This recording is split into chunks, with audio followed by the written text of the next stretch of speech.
बिस्मिल्लाहिर्रहमानिर्रहीम। अस्सलामु अलैकुम वरहमतुल्लाहि वबरकातुहू। मेरा नाम है फरियाल सुहेल। उम्मीद है इंशाअल्लाह आप सब लोग आफियत से होंगे। किताब हुस्न अंजाम की पहली कहानी का आगाज़ करते हैं इस मकसद और इस नीयत के साथ कि ये कहानी पढ़ने और सुनने के बाद इंशाअल्लाह हमारे अमल में कोई न कोई मुस्बत तब्दीली ज़रूर आएगी। कहानी का नाम है अल्लाह पर कामिल भरोसा। याद रखिए ये सच्ची कहानी है। इसको लिखती है शगुफ्ता सईद।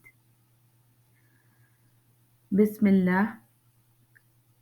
8 अक्टूबर 1996 का दिन मेरे और मेरे ख़ानदान को हमेशा याद रहेगा। ये वो दिन था जब हमारे अब्बू हमसे जुदा हुए। अल्लाह हमें हमारे वालिदैन देकर भी आज़माता है और फिर उनको लेकर भी आज़माता है। आज़माइश का क्या मतलब होता है ये तब मालूम होता है जब वो हाथ जिन्होंने आपको उँगली पकड़कर चलना सिखाया हो, वो हाथ किसी स्ट्रेचर पे, किसी ताबूत में एक बेजान जिस्म के साथ पड़े हों। दुनिया में अभी वो लुग़त ऐजाद नहीं हुई जो इस कर्ब को बयान कर सके, जो बाप की मौत पे महसूस होता है। हर चीज़ का नेमुल बदल मिल जाता है, बस माँ बाप नहीं मिलते। अब्बू दिल के मर्ज़ में मुब्तला थे, मगर इनका कल्ब सियाहियों से पाक था। वो बहुत अच्छे इंसान थे, इसलिए नहीं कि चूँकि मेरे अब्बू थे तो मेरे लिए सुपर हीरो थे, नहीं। उनके किरदार और इखलाक की गवाही एक ज़माना देता है और अल्लाह इस पर रहम फरमाता है जिसके हक़ में 2 या 2 से ज़ायद मुसलमान गवाही दें। वो एक डॉक्टर थे और हम सब देखते थे कि किस तरह वो अपनी मसरूफ़ तरीन ज़िंदगी में भी नमाज और कुरान की तिलावत के पाबंद थे।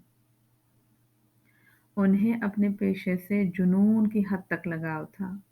दिन रात नहीं देखते थे।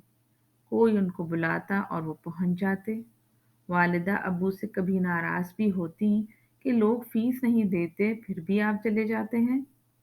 ये नहीं था कि वालिदा सिर्फ दुनियावी फ़ायदा देखती थीं, वो बस अब्बू को दुनियावी नुकसान से बचाना चाहती थीं। जवाब में अब्बू अपनी अज़ली मुस्कुराहट के साथ महज एक बात कहते, ये इल्म मेरे रब का सिखाया हुआ है। कोई मेरे पास अपनी तकलीफ़ लेकर आए और मैं ना जाऊं तो क़यामत के उस बड़े दिन में अल्लाह को क्या जवाब दूंगा। इन पैसों से ज़्यादा मेरे लिए ये अहम है कि मैं किसी के काम आ जाऊं। इतना ज़र्फ़ और इतनी कुशादा दिली हर एक को नहीं मिलती और जिनको मिलती है उनको आज़माता भी खूब है रब, ताकि वो खुद भी जान ले कि कितने पानी में है। मरीज़ का इलाज करना और उसके पास बरवक्त पहुंच जाना ये इतना कठिन नहीं होता जितना किसी मरीज़ की मुसलसल दिलजोई करना। बीमार आदमी जब तक तंदुरुस्त नहीं हो जाता वो अपनी सारी परेशानी उसी तबीब पर निकालता है, उसी को जज किए रखता है जो उसके साथ सबसे बड़ी भलाई कर रहा होता है। मगर अब्बू वो बहुत हौसलामंद थे, खुंदा पेशानी से सब बर्दाश्त करते और मरीज़ को मुसलसल मुतमईन करने की कोशिश किए रखते। उनको बस एक चीज़ चाहिए थी, अल्लाह की रज़ा। हमने अब्बू को हुसूल रज़ा के लिए अपनी ज़ात को भुलाकर लोगों की खिदमत करते देखा है। हर कुर्बानी की एक कीमत होती है, उन्होंने भी वो कीमत चुकाई। कल्ब को पुरनूर करते करते दिल की बीमारी इस हद तक बढ़ गई कि डॉक्टर ने बाईपास करवाने के लिए कहा। सब ने कहा कि इस बीमारी में कोई नहीं बचता और ना ही पाकिस्तान में ये ऑपरेशन कामयाब होता है, आप बाहर मुल्क चले जाएं। लेकिन अब्बू ने इनकार कर दिया। उनको अल्लाह पे भरोसा था। वो कहते थे, अल्लाह ने अगर मेरी ज़िंदगी लिखी है तो यहाँ भी मिल जाएगी और अगर ज़िंदगी नहीं तो वहाँ भी जाकर मेरे लिए मौत ही है। مجھے اپنے رب پہ بھروسہ ہے، وہ جو کرے گا مجھے منظور ہے۔ اللہ پر یقین کامل سے اعلیٰ بندگی بھی کوئی ہوگی کیا؟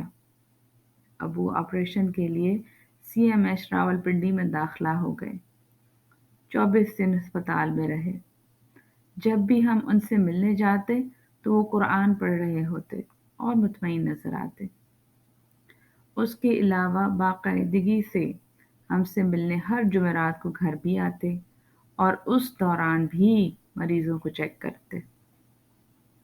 جب ہم ابو کو نماز کے بعد دعا مانگتے سنتے تو اپنے لیے شہادت کی دعا مانگ رہے ہوتے اور کہتے، اے اللہ مجھے محتاجی کی زندگی سے بچانا۔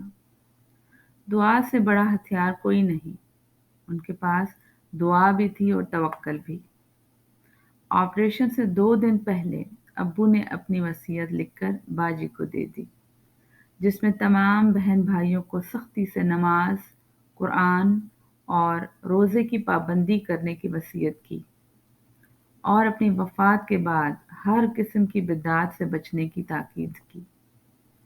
ایسا محسوس ہوتا تھا گویا ابو جان ذہنی طور پر اپنے خالق حقیقی سے ملنے کے لیے تیار ہیں اور گھر والوں کو بھی تیار کر رہے ہیں۔ جس دن ابو کا آپریشن تھا اسی رات قرآن مجید پڑھتے رہے اور عبادت بھی کرتے رہے۔ صبح میری والدہ اور سب سے بڑی بہن ابو سے ملنے گئیں تو ابو کے ہاتھوں میں اللہ کی کتاب تھی۔ وہ سر جھکائے کلام الہی کو پڑھتے چلے جا رہے تھے۔ کسی سے بھی بات کیے بغیر انہوں نے اشراق کی نماز پڑھی، قرآن کی تلاوت کی اور دعا کی۔ اس کے بعد ڈاکٹرز اور نرسز آئیں اور آپریشن تھیٹر لے جانے کے لیے ان کو اسٹریچر پر لیٹنے کو کہا تو ابو کہنے لگے، مجھے کچھ نہیں ہوا، میں ٹھیک ہوں اور خود جاؤں گا۔ وہ جو اندھیرے کی نمازوں میں محتاجی سے بچنے کی دعا مانگتے تھے، وہ کیسے اپنے قدموں پر چل کر نہ جاتے؟ عملے نے اصرار کیا کہ ایک ڈاکٹر کو کہنا ہی پڑا کہ ڈاکٹر صاحب جھولے لینے کے لیے لیٹ جائیں۔ اس دن ابو بہت خوش تھے اور ان کی آنکھوں میں ایک چمک تھی جس میں تمام مریض اور ڈاکٹرز حیران تھے کہ یہ واحد شخص ہے جو اتنی خوشی سے جا رہا ہے، ورنہ عموماً لوگ پریشان اور افسردہ اندر جاتے ہیں۔